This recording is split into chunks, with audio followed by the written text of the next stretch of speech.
I opened up this box and I saw a game. It's in my list. I'll show you guys soon. But this as well. I was like, are you seriously kidding me? Then this is what I got. An Xbox One Elite controller. How can my parents spoil me like this? 120 quid for this is ridiculous. And it is still very expensive to get this controller. Now, this controller is ridiculously cool in many ways because you can customize it to your consent. You can customize the D-pads, you can customize the the thumb grips and all that. You can customize anything, basically, except for the buttons. You can't do that. But you can also have the customizable of the paddles, which comes with the which are these things here. Basically, you can customize it for different game types: Call of Duty, Halo, Sunset Overdrive, any type of games like that. You can customize it. Is it a good thing to recommend?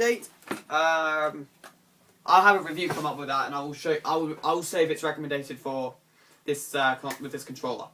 But now let's get into the games because I've got a lot of games to talk to you guys about. And to start off with, I want to tell you guys a game that I played this last couple of months, and I thought I have to tell you guys. This is not my copy, but this is my friend's copy, and I want to talk about it. Assassin's Creed Unity, not Syndicate, and I'll give you the reason why I didn't play Syndicate yet. I want to play every single Assassin's Creed game from Black Flag to Unity, then Syndicate. But I'm struggling a lot with Unity. Now, pardon me. Assassin's Creed Unity is a really decent game. A lot of its problems will happen at launch where, like, phrases, bugs, all that stuff. And when I was playing it, on my Xbox One, it had a lot of bugs. Still. Phrases, texture problems, all that stuff. And I said to myself, I can't play like this. But I've got to finish Assassin's Creed Unity if I want to play Syndicate. I know it's in a different time scale. Like, this is set in France. Syndicate's set in London, which is quite cool, but I want to play that. But I've really got to finish Unity, but I just can't. It's ridiculous. But the online, the 4-player co-op is not that bad, which is quite a cool thing. The graphics is quite cool, honestly. I like the whole setting of it, but I think I need to give more chances of Unity, but it's gonna be to me, when am I gonna play and have a chance to play Unity? It's just different. But is it a good game to recommend? If you can get it cheap, and I think this game is honestly cheap, you can go and get it. But I'll try and play it again if I have more time. Now let's get into the games that I actually did play and what I like about. First up, Forza Motorsport 6. Massive Forza fan. Played, Forza 2 back in the day. Now going over to Forza 6, which is this game here. And I've got to say something, I spent so much time playing Forza 6. It's ridiculous. I think this is probably one of my favourite racing games in this generation. I got Forza 5 on launch day on the Xbox One, and it was good. It was a good game. It missed out a couple of things like cars and all that, like cars that really should be in there. But with Forza 6, they have more cars, they have more stuff to it, and I absolutely love it. The online I have not played, which is quite weird because I usually play the online games more. But Forza 6, I really should give the online a bit more of a chance. But this game is a good game if you're a huge racing fan, and like me, I love Forza. It's probably the only racing game in the series, or any racing game ever. It's like one of those games I just love. But it's a good recommendation if you're a huge Forza fan. And I even got this game as an early Christmas present. Not a Christmas present, early birthday present. What was I saying there? But early birthday present. Quite nice. This game here is quite a really cool game. As I said beforehand at the beginning of the video, I went to an exclusive relaunch for Extreme Gaming, and I want to talk about it so much, but I just didn't have time. But this, I won in a raffle, and I thought to myself, oh, what is it? Oh, cool, DMC. And I didn't know, because I haven't played, and I already just told you guys, Devil May Cry for the Xbox One. And this was a promo copy at the same time, and Devil May Cry is a game that I have probably... It's quite like those hit and miss games, like, you play it and you're thinking, it's alright, or maybe it's good, or whatever. I played DMC on the 360, because this was a definitive edition of the game, and I actually liked it, but I really want to have my own copy, and I won it. I won this copy right here, and I really like it. I like the whole 60 frames per second, new modes and all that. It's quite interesting, but I've never played, I've never finished it. I don't know why, but I really should go back and play it. But is it a good game? Recommendate? It's good. And first of all, recommendate. I don't know why I'm saying recommendate. I think recommendation. Never mind. This game here, I want to talk about a little bit. I should have reviewed this game, but I think some of these games I should have reviewed, but I just didn't have time. And that is Halo 5 Guardians for the Xbox One. Now, many people have some things to talk about this game, and I need to talk about my thing. Do I like Halo 5 Guardians? In a good way? In like my sight, I'm a little bit disappointed with Halo 5. There's a reason why, and I want to talk about it. And that is the story.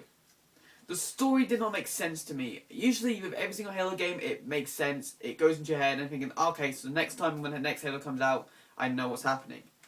This, however, did make no sense. I played it again, and I just don't know what's going on. Every time I play it, it just didn't make sense. I'm trying to make sense. I know like one or two things here and there. Why is it happening here and there? But the campaign is good. I like the campaign. I love the battles in it. It's really cool. But the one thing I'm really like kind of disappointed with is Master Chief's plotline, because you only play him in 20% with his group, but you play most of it with Spartan Locke, and I just didn't like that way. I like it where it's like maybe 50-50, like 50% playing as, you know, Master Chief, 50% playing as Spartan Locke, or maybe more than Master Chief then Spartan Locke. But it's more on one side to the other. But if you like the campaign of Halo 5, then I respect you guys. But the online is really good. The online is probably one of those games that I really, really, really enjoyed. And even though I went to an all-nighter for Halo 5 and I won a headset, and I don't want to show you guys because I don't really want to yet. But this game is a good game. They're adding like new weekly playlists every single week, so please check them out. They're quite cool. But Warzone's awesome. I remember playing one game, we were down, then we were up high again. It was awesome. It was an awesome thing. But is it a game to recommendate, or recommendation actually to this game? Yes and no. My favourite game of all time is Halo 4. It's very good. It's one of those games I've just played a lot of. I spent so much time on the online, it's ridiculous. But with Halo 5, I haven't spent too much of it. I played the beta, it was awesome back in January, it was awesome. But this was just a game that I'd probably say hit and miss. And the Master Chief Collection was more better than Halo 5, I've got to be honest. But many people have some different things to it, but that's my opinion. But I do like Halo 5, like, to half its degree. The online's good, the story is a little bit shit. Besides from that, that's about it. This game here, I was planning to get for Christmas. But I got this for my birthday, and I was kind of like, oh, okay. And that is Metal Gear Solid 5: The Phantom Pain. Now, I remember playing Metal Gear back. I think I played the original Metal Gear back on the PlayStation. I really liked the challenges because it was only on the demo that I actually liked it. But what I liked about Metal Gear Solid 5 is it's the way you play it. It didn't care that you play stealth or you go like action packed. Me, I'm not a huge stealth fan, and this game makes you choose between two ways, and I love it. And the first thing to say is I'm actually gone stealth for once, and I actually like it. It's actually a really nice game. The online is a little bit of a hit and miss for you. If you guys like online games and you like playing stealth games, the online is actually not that bad on Metal Gear, but it misses some stuff that I'm kind of like, I want to go back and play it. And I haven't played this too much, honestly. I only played probably like about 3 or 4 hours. It's not a lot. Usually you say, oh, that's a lot, but it's not. It's like an RPG game. You play like about 10, 12 hours, or maybe like 20 hours, 30 hours. You remember you spend a long time playing and you like it. This game is like, yeah, it's alright. It's a good game, but it's a game I'll play again. I'll probably play it again, but not sure just yet. But it's a good game. I like it. This game here, you know me. Every single year I get this game because of reasons. Last year is Call of Duty Advanced Warfare. This year it's Black Ops 3. And yes, I went for the Hardened Edition because of a few reasons. One is the Giant add-on, and two is just some extra stuff to it. I actually kind of want to get this a special edition for once. It came with some art stuff for your specialist, and it came with Nuketown, it came with the Giant, and it came with some personalization packs. But what did I think about Black Ops? I absolutely love this game.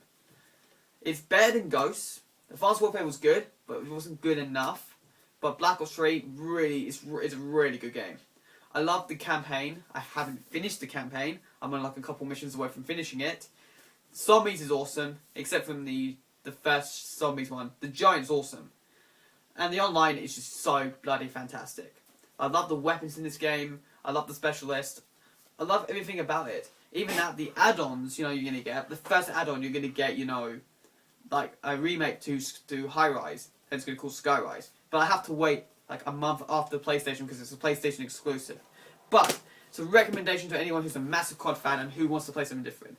And this game is amazing.